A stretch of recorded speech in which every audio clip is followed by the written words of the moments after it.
Hello and welcome back to Vox Terra. If you haven't done so, please make sure you're subscribed to my channel and you've clicked that notification bell. Today I want to share with you what should be really big news, as always. An IEA report, that means International Energy Agency report, claiming that the world is now set for, quote, a surge in CO2 emissions in the post-COVID economic rebound. Now that particular line I'm taking from Yale 360. So for today I'm going to be citing for you from Yale 360 and the IEA. And remember my earlier show about the IEA, where I told you if the climate denial industry is probably going to put out there, and if you encounter this argument, you're probably going to put out there, oh look, the IEA is part of some big government conspiracy stuff, you know? If they're going to put that out there, you let them know, no, you heard on Vox Terra, and you can cite to Vox Terra, citing to Oil Change International, that in reality, climate activists, environmental activists have been pushing the IEA, protesting the IEA, because of them providing a shield for fossil fuel expansion all these years. The IEA was originally, up until now, a very fossil fuel friendly organization. So according to Yale 360, atmospheric concentrations of CO2 are now at 417 parts per million, and have increased 3 parts per million in the past year. And this represents the most rapid growth of CO2 emissions in a million years. That's a German professor coming out, right? The most rapid growth of CO2 emissions in a million years.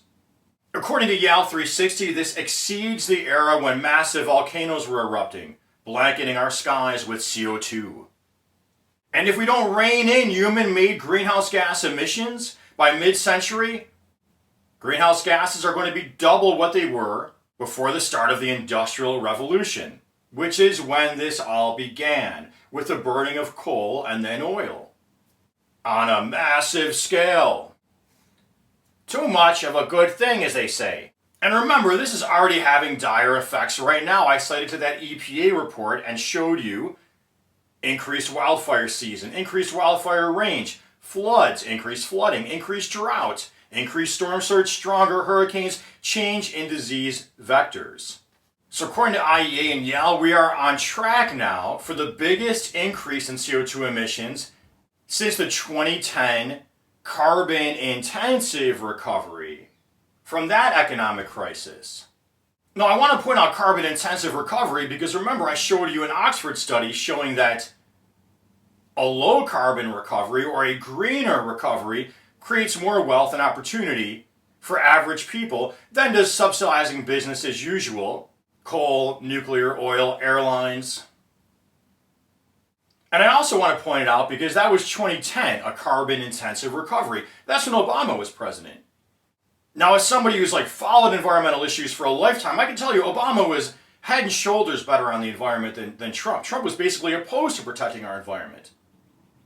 But for all of Obama's strengths on the environment, for all of his heeding environmentalists and listening to them and taking counsel, he also, like I believe with Biden, wanted to be friendly with those fossil fuel industries and promoted an all-of-the-above energy strategy. So the moral of that story is, yes, we're better off with Biden than Trump, but as environmentalists, we still need to push Biden. Now this so-called post-COVID recovery, and I say so-called for a reason, is going to reverse most of last year's emissions decline during the height of those lockdowns. Do you remember the height of the lockdowns? Did you notice how quiet the skies were without all those jetliners flying through? How quiet it was at night without all that constant buzz of traffic. You might have even noticed, and this is I can cite this for you, the stars at night were brighter due to less light pollution from things being closed at night. Like it was in the old days. Like in the old days when people still took a rest on a Sunday and said, you've got to be home by 10. Be a good family man. I point that out just to show, there could be some really interesting coalition with people who are more conservative minded, if people opened up to it.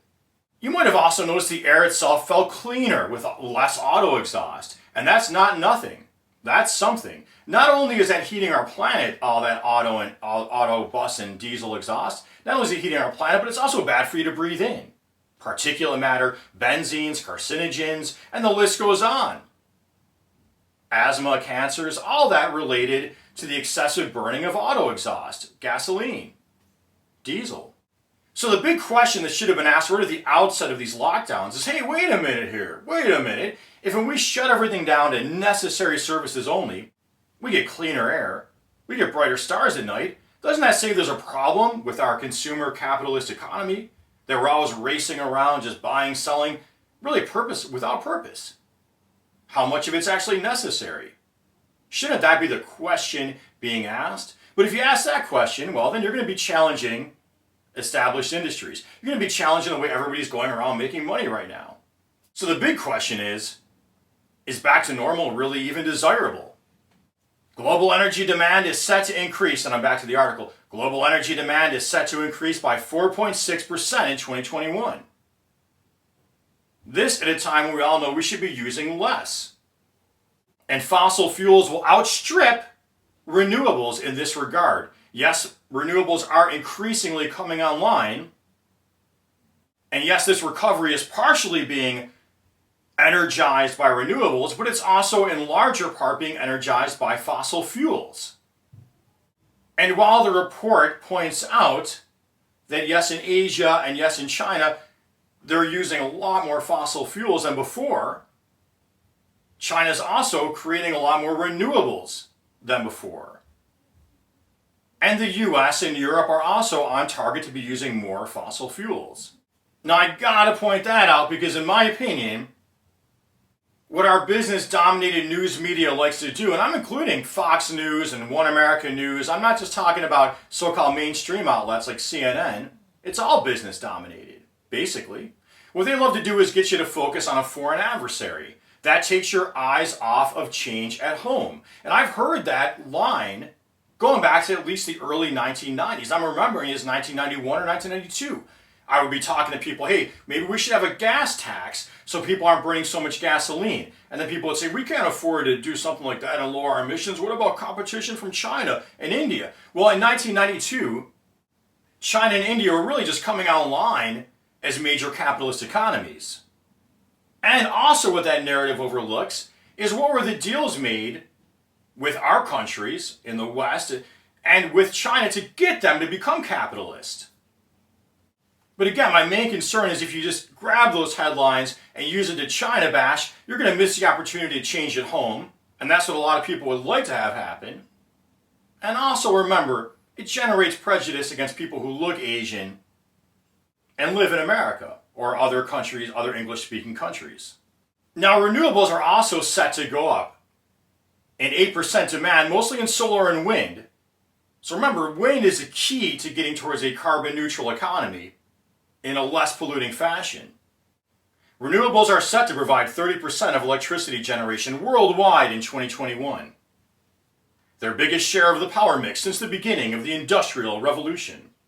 So China, while expected to use more coal, is also expected to be the greatest bringer online of new renewable energy, followed by the United States, the European Union, and India. According to Fatih Birol of the IEA, he's the executive director, quoting him, "Unless governments around the world move rapidly to start cutting emissions, we are likely to face an even worse situation in 2022. The Leaders on Climate, hosted by US President Joe Biden, is a critical moment to commit to clear and immediate action ahead of COP26 in Glasgow." So point number one, bully for Joe Biden, hosting a climate leaders summit. And point two, so what is COP26 in case you don't know? It stands for the United Nations Climate Change Conference. And the COP stands for Conference of Parties. Conference of Parties. Speaking of parties, I hope you enjoyed this Vox Terra party and you've subscribed to my channel. You've clicked that notification bell. You've hit that like button. You're commenting. Mannerly comments preferred. You're sharing my videos, help get the word out there. And until next time, peace be with you.